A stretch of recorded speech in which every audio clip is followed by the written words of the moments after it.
রাতে দেশের বিভিন্ন বিশ্ববিদ্যালয়ে কোটা সংস্কার শিক্ষার্থীদের সাথে ছাত্রলীগ নেতাকর্মীদের ধাওয়া পাল্টা ধাওয়া সংঘর্ষের ঘটনাও ঘটেছে। জাহাঙ্গীরনগর বিশ্ববিদ্যালয়ে মধ্যরাতে আন্দোলনরত শিক্ষার্থীদের উপর ছাত্রলীগ চড়াও হয় বলে অভিযোগ উঠেছে।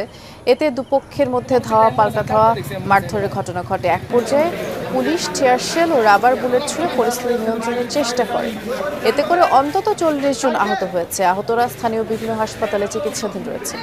অন্যদিকে আন্দোলনরত শিক্ষার্থীরা ভিসির বাসভবন ভাঙচুর করেছে বলে অভিযোগ এসেছে।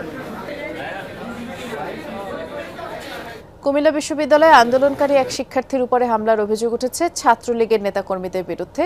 পরে এই হামলার বিরুদ্ধে ক্ষিপ্ত হয়ে রাস্তায় নামেন বঙ্গবন্ধু শেখ মুজিবুর রহমান হলের শিক্ষার্থীরা।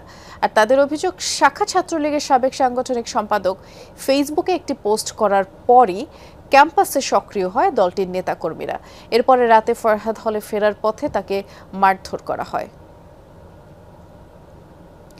এর আগে সোমবার সন্ধ্যায় রাজশাহী বিশ্ববিদ্যালয়ের বিভিন্ন ছাত্র সংগঠনের নেতাকর্মীদের মারধরের অভিযোগ উঠেছে। বিশ্ববিদ্যালয়ের ছাত্রলীগ নেতাকর্মীদের বিরুদ্ধে ভুক্তভোগীদের অভিযোগ, বিকেলে কলাভবনের সামনে অবস্থান করছিল ক্রিয়াশীল ছাত্র সংগঠনের নেতাকর্মীরা। এ সময় মোটরসাইকেলে করে সেখানে যায় বিশ্ববিদ্যালয়ের শাখা ছাত্রলীগের সহসভাপতি মনুমোহন সহ আরও 25 জন নেতাকর্মী। এ ঘটনায় প্রক্টর বরাবর লিখিত অভিযোগও দিয়েছে ভুক্তভোগীরা।